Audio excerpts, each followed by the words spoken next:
ఎలాగు నాయనా నీ అదృష్టం చేతనే కాదు నీకు లభించినదన్నమాట. నా అదృష్టము చేతనే లభించినది. మరి నీ పేరు చెప్పరాదు? నేను హరిశ్చంద్రుడు.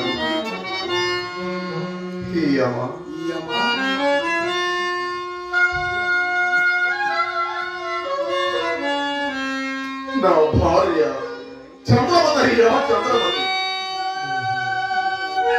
మరి హరిశ్చంద్రుడు అంటే ఆ విశ్వామిత్రునికి అప్పుడు మరి ఆ బలికట్టుమయ్యా నా రాజ్య సర్వస్వము మనకి ధారమైనప్పుడు యజ్ఞార్థమై ఇచ్చిన ధనము ముందుగా నిరూపించకపోవటం.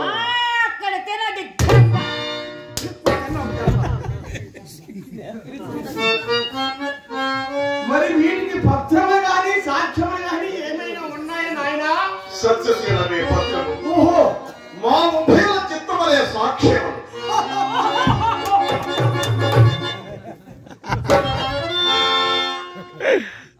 ఓ అమ్మాయిడా, ప్రాణము లేని మాత్రమే గురు సాక్ష్యము నిత్యామని నిలవాలనుకుంటున్నావా? ఉండు, నాకు ఉపాయం తోచింది. మా గురువు గారు తోచి ఉపాయం నీవు ఆ విశ్వామిత్రుడు వద్దకు తీసుకుపోయి ఈ ధర్మం నీకు ఈ చేసింది కాదు అని నీవు వాడుకు నీ పద్మ రాయి తీసుకొచ్చి నీ బుర్ర బదులు పడుకో. హరిశ్చంద్ర, అయ్యా నీకు ఇప్పుడు సహాయ సంపత్తి కూడా లభించినదా? అయ్యా మీరు మహాబ్రాహ్మణుడు. నాకు ఎవరి సహాయమో అందలేదు. నా సత్యమే నన్ను రక్షింపలేదు.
చూడు నాయనా, నీవెంత సత్యసంధులమైన ధర్మ పట్ల కొంత స్థానం విడవలేవు.